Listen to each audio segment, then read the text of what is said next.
حضرت زبیر ابن عوام رضی اللہ تعالیٰ عنہ جب شہید ہوئے ہیں تو بہت دولت نکلی ان کی. تو اگر دولت رکھنا یا مادی ترقی بری چیز ہوتی تو نبی ان کو منع کرتے نا, نبی نے کوئی منع نہیں کیا. پھر نبی نے اپنی حالت ایسی کیوں رکھی؟ اس میں حکمتیں تھیں, کیونکہ آپ آخری نبی تھے. آپ صلی اللہ علیہ وسلم نہیں چاہتے تھے میرے اوپر کہیں بھی کوئی انگلی اٹھے. اللہ نے آپ کا مزاج ایسا بنایا. انگریز کہہ سکتا تھا آپ نے یہ سب دولت کے لیے کیا, تو آخری دم تک آپ نے مسکینی کو پسند کیا, کوئی فاقوں کو پسند کیا. وجہ اس کی ہے کہ کوئی آپ کے کردار پہ انگلی بولو نہ اٹھائے.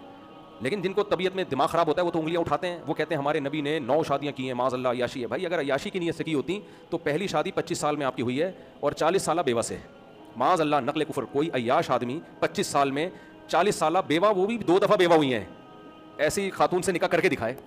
کسی عیاش نے کبھی ایسا کیا ہے بھائی؟ اور 15 سال انہی کے ساتھ گزارے, 15 بھی نہیں بلکہ 25 سال, اور ان کی زندگی میں نکاح نہیں کیا. پوری جوانی کا ٹائم گزر گیا, 50 سال کے ہوئے, اس کے بعد آپ نے کثرت سے نکاح کیے ہیں. اور یہ بتانے کے لیے کیے ہیں. دیکھو نبی صلی اللہ علیہ وسلم اگر شروع میں زیادہ شادیاں کرتے تو یہ میسج کوئی گورے کو جا سکتا تھا کہ آپ نے معاذ اللہ شاید دنیا کی لالچ میں یہ کیا ہے. اور اگر کبھی بھی نہ کرتے تو اسلام کا یہ میسج کیسے فارورڈ ہوتا کہ اسلام زیادہ نکاح کو پسند کرتا ہے تاکہ سب خواتین کا گھر بس جائے. تو اللہ نے آپ سے کیا کیا کہ جب ابتدائی جوانی ہے اس میں ایک, اور جب عمر زیادہ ہو گئی, جب نکاح کی رغبت ختم ہوتی ہے, اس وقت دھڑ دھڑ نکاح کی. میسج بھی کنوے ہو گیا اور آپ کے کردار بھی ہر قسم کے الزام سے بری ہو گیا. سمجھ میں آ رہی بات کہ نہیں آ رہی؟ تو اللہ نے کیونکہ محمد صلی اللہ علیہ وسلم آخری نبی ہیں تو آپ کی ذات کو ایسا بنایا ہے کہ کچھ حلال چیزیں بھی آپ پر پابندی لگی ہے تاکہ کوئی انگلی نہ اٹھے. اب مثال کے طور پر جن علماء کے پاس دولت ہوتی ہے, پیسہ ہوتا ہے, گاڑیاں ہوتی ہیں, وہ چیخ چیخ کے تھک جاتے ہیں, بھائی یہ چندے کا پیسہ نہیں ہے, میرا بزنس ہے, میرا کاروبار ہے, میں کھاتی پیتی فیملی سے میرا تعلق ہے. لوگ چھوڑتے ہیں, پھر بھی لوگ اعتراض کرتے ہیں. تو کوئی بات نہیں, اعتراض کر لیں لوگ. ایک عالم پر اعتماد نہیں ہے, دوسرے کے پاس چلے جائیں, ادھر نہیں ہے, تیسرے کے پاس چلے جائیں. لیکن محمد صلی اللہ علیہ وسلم کے بارے میں ہمارے پاس یہ آپشن نہیں ہے کہ ایک نبی پر اعتراض ہے تو چلو آپ ان پر ایمان نہ لاؤ, موسیٰ علیہ السلام پر لے آؤ, ٹھیک ہے نا, ان کی تعلیمات کو فالو کریں. نہیں بھائی, آپ ساری دنیا کے سارے انسانوں کے پیغمبر ہیں, تو اب انسانیت کے پاس آپ کو فالو کرنے کے علاوہ کوئی آپشن ہے نہیں. تو اللہ نے آپ کو ہر طرح سے, ہر عیب سے پاک بنایا ہے تاکہ کسی لحاظ سے بھی آپ پر کوئی انگلی نہ اٹھے, انگلی نہ اٹھ سکے آپ کے کردار پر, کیریکٹر پر. لیکن اصولی طور پر اسلام دولت سے نفرت نہیں سکھاتا, مادی ترقی سے نفرت نہیں سکھاتا. کیوں؟ ہمارے نبی صلی اللہ علیہ وسلم نے فرمایا, صحیح حدیث, المؤمن القوی احب الی اللہ من المؤمن الضعیف, اللہ کو طاقتور مومن کمزور سے زیادہ محبوب ہے. اب یہ بھی سینٹنس ہے لیکن اس میں بھی ایک لا چھپا ہوا ہے. لا کا کیا مطلب؟ طاقت کا مطلب صرف ڈولے بنانا نہیں ہے کہ جم سے بندہ نکلے, اللہ کو طاقتور مومن جو ہے زیادہ محبوب ہے, لہذا میرے 2.5 انچ اور تو بتا کتنے انچ کے ہیں تیرے, تو میں زیادہ اللہ کا محبوب. بھائی اوور آل اکنامکلی مضبوط ہونا یہ بھی اس میں داخل ہے, ایجوکیشن میں مضبوط ہونا یہ بھی اس میں, بولو نا. مالدار آدمی وہ اکنامکلی مضبوط ہوتا ہے بنسبت غریب کے, تو مالدار زیادہ محبوب ہوگا کہ نہیں ہوگا؟ وہ زیادہ محبوب ہوگا, وہ زیادہ سوسائٹی پہ اچھا اثر ڈال سکتا ہے. نبی صلی اللہ علیہ وسلم نے فرمایا, ایک دفعہ کچھ غریب صحابہ آئے نبی کی خدمت میں, عرض کیا کہ یا رسول اللہ, ہم نماز پڑھتے ہیں, مالدار لوگ بھی نماز پڑھتے ہیں, ہم تہجد پڑھتے ہیں, وہ بھی تہجد پڑھتے ہیں, ہم رمضان کے روزے رکھتے ہیں, وہ بھی روزے رکھتے ہیں, لیکن ایک کام وہ کرتے ہیں ہم نہیں کرتے, وہ صدقہ خیرات دیتے ہیں, ہم لیتے ہیں. تو لینے میں کوئی ثواب ہے بھائی؟ کبھی کہیں آپ نے سنا نبی نے فرمایا جس نے اتنے پیسے لیے جنت میں جائے گا؟ کیا خیال ہے؟ دینے کے فضائل ہیں اسلام میں, جس نے اتنا صدقہ دیا وہ جنت میں جائے گا. صدقہ بلاؤں کو ٹالتا ہے, صدقہ لینا بلاؤں کو نہیں ٹالتا, دینا بلاؤں کو ٹالتا ہے. تو کہیں بھی لینے کی موٹیویشن نہیں ہے اسلام میں, دینے کی ہے. ایک صحابی نبی کی خدمت میں آئے, عرض کیا یا رسول اللہ کچھ پیسے چاہیے, کچھ بھی نہیں. آپ نے فرمایا گھر میں جو کچھ ہے وہ برتن لے کر آئے, آپ نے اس کو نیلام کیا, کلہاڑی خرید کے دی اور کہا, پھر ان کو آپ نے سکھایا, پھر فرمایا کہ اللہ کو حدیث کا مفہوم ہے دینے والا ہاتھ پسند ہے, لینا تو مجبوری میں ہوتا ہے, پسند نہیں ہے اللہ کو لینے والا ہاتھ.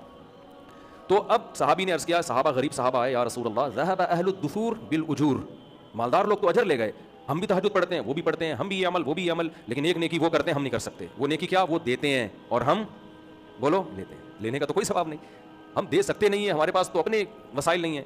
تو آپ صلی اللہ علیہ وسلم نے ان غریب صحابہ کو ایک تسبیح بتائی کہ تم یہ تسبیح پڑھا کرو, یہ اللہ کا ذکر ہے مخصوص مقدار میں, یہ کیا کرو. وہ گئے, انہوں نے وہ ذکر کرنا شروع کر دیا. جب مالدار صحابہ کو علم ہوا تو انہوں نے بھی وہ تسبیحات شروع کر دی. سمجھ رہے کہ نہیں سمجھ رہے؟ پھر وہ غریب صحابہ دوبارہ آئے. دیکھتے صحابہ میں دیکھیں آخرت میں تقابل کا جذبہ کتنا تھا کہ ہم ان سے اجر میں آگے نکل جائیں, جزاک اللہ, ہم اجر میں آگے نکل جائیں. تو وہ آئے, عرض کیا یا رسول اللہ وہ تو مالدار لوگوں نے بھی شروع کر دی وہ تسبیح. تو آپ نے کیا فرمایا, ذالک فضل اللہ یؤتیہ من یشاء, بھائی اللہ کا فضل ہے, جس کو چاہے دے دے. اللہ تمہارے کسی عمل کو ضائع نہیں کرے گا. لیکن اب ایک کو اللہ نے دولت دی اور وہ خیر کے کاموں میں خرچ کر رہا ہے, تو اب یہ اللہ کا فضل ہے. تو اس سے پتہ چلتا ہے طاقتور مومن کمزور مومن سے زیادہ اللہ کو محبوب. یہاں غریب لوگ بیچارے ایک ٹینشن میں جاتے ہیں کہ ایک تو ہم دنیا میں بھی پیچھے رہ گئے اور آخرت میں بھی ہم پیچھے رہ گئے, تو ہمارا تو بیڑا ہی غرق ہو گیا. تو اس کا جواب سنیں, غریب آدمی ٹینشن میں نہ جائے. اصل میں ہوتا پتہ ہے کیا ہے, جیسے جیسے آزمائش بڑھتی ہے نا اجر بڑھتا ہے. جب دولت آتی ہے نا تو ایسا ہوتا نہیں ہے کہ اتنا نیک شریف شرفا بن کے زندگی گزار رہا ہو کہ روزے بھی رکھ رہا ہو, تہجد بھی پڑھ رہا ہو, صدقات و خیرات بھی کر رہا ہو, اور کسی غریب کو دیکھا وہ یہ والا عمل کر رہا ہے تو چلو میں بھی یہ عمل شروع کر دوں. ایسے امیر مارکیٹ میں کیا ہیں, شارٹ. غریب کے لیے دین پہ چلنا آسان ہوتا ہے ہی کچھ نہیں, روزہ رکھ لو, کیا خیال ہے بھائی, پینے پلانے کے لیے پیسے ہی نہیں ہے.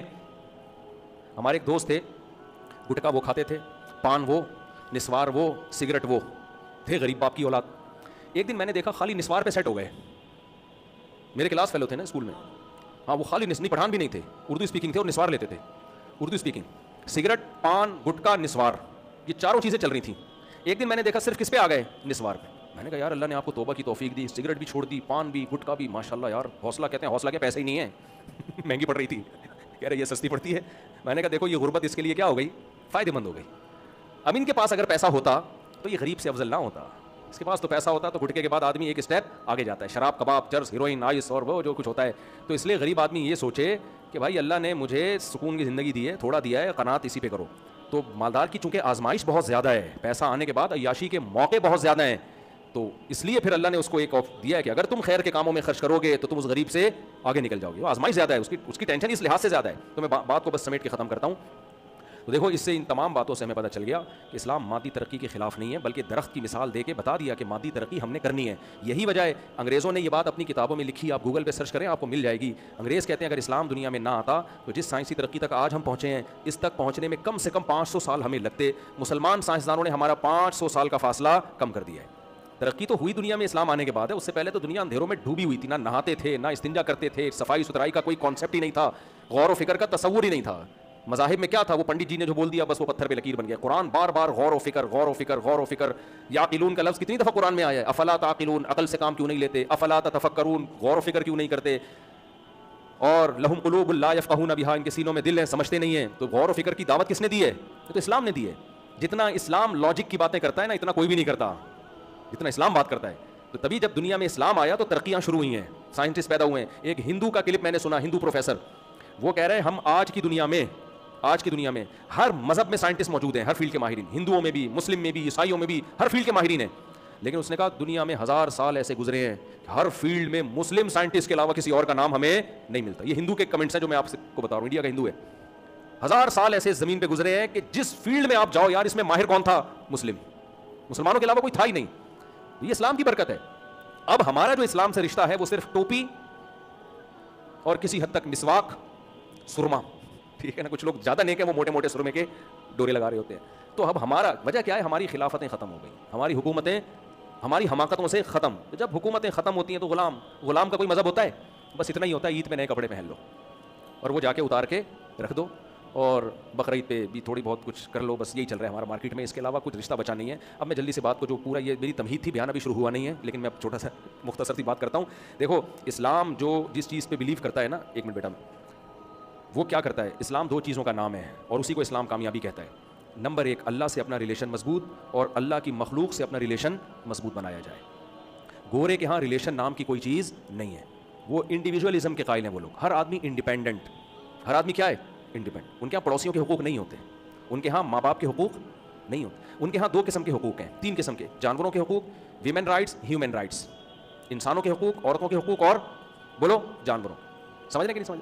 اچھا, اب ان سے پوچھو عورتوں کے حقوق, ماشاء اللہ کیا حقوق ہیں جی خواتین کے حقوق ہیں کہ آپ تمیز سے بات کریں ان سے, ان کی مرضی کے بغیر ٹچ نہ کریں اس کو, کرنٹ لگے گا آپ کو بہت زور سے. اور کیا حقوق ہیں, وہ جاب کرنا چاہتی ہے تو روکیں نہیں اس کو.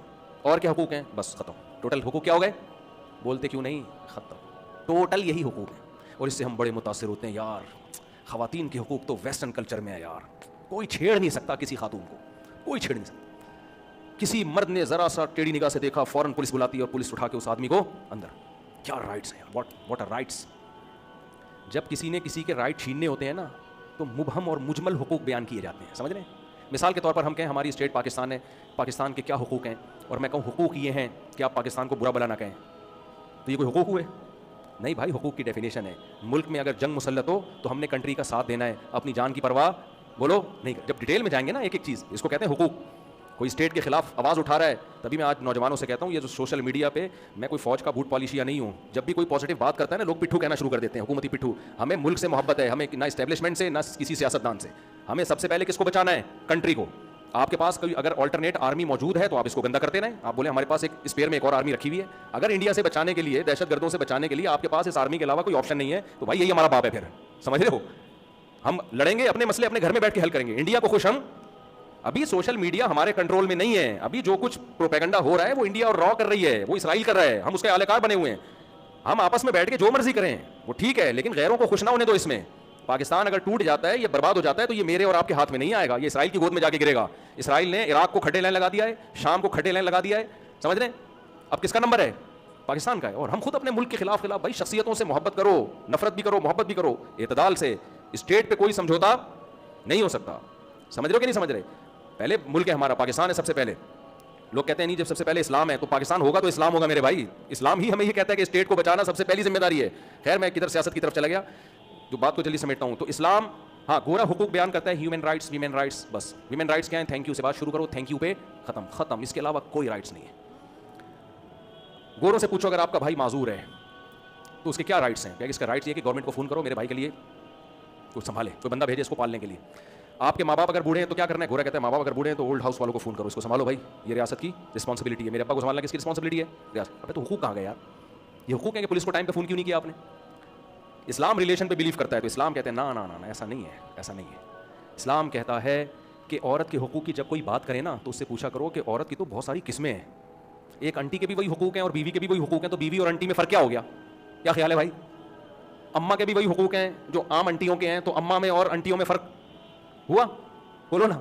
اس لیے اسلام ایک ایک کی ڈیٹیل بتاتا ہے. اسلام کہتا ہے عورت اگر ماں کی شکل میں ہے تو اس کے حقوق یہ ہیں, اپنی دولت اور اپنا مال جب خرچ کرنا ہے تو اس کا سب سے پہلا حق کس کا ہے تمہاری دولت پہ؟ ماں اور باپ کا. اگر وہ بھوکے سو رہے ہیں یہ گورنمنٹ کی رسپانسبلٹی نہیں ہے, یہ کس کی رسپانسبلٹی ہے؟ تمہاری. انہیں کوئی بیماری ہوتی ہے, بوڑھے ہوتے ہیں, تو ان کے قدموں میں جنت تلاش کرنی ہے. نبی صلی اللہ علیہ وسلم نے فرمایا اس شخص پر اللہ کی لعنت جس کو بوڑھے ماں باپ ملے اور خدمت کر کے اللہ سے گناہ نہیں معاف کروائے. اس نے اتنا بہترین جنت کا آپشن اس نے مس کر دیا. یعنی بوڑھے ماں باپ کی خدمت کر کے جد جاتا ان کی خدمت میں, اللہ اس کے سارے گناہوں کو معاف کر کے, کچھ جو اس سے ماضی میں کوتاہی ہوئی اللہ مٹی پھیر دیتا, اس پانی پھیر دیتا. اتنا بہترین آپشن اس کم وقت نے ضائع کر دیا. اور گورا کیا کر رہے ہیں؟ ان کو اٹھا کے اولڈ ہاؤس, گورنمنٹ پالے گی. خود ماں باپ کہہ رہے ہوتے ہیں وہاں پہنچا دو.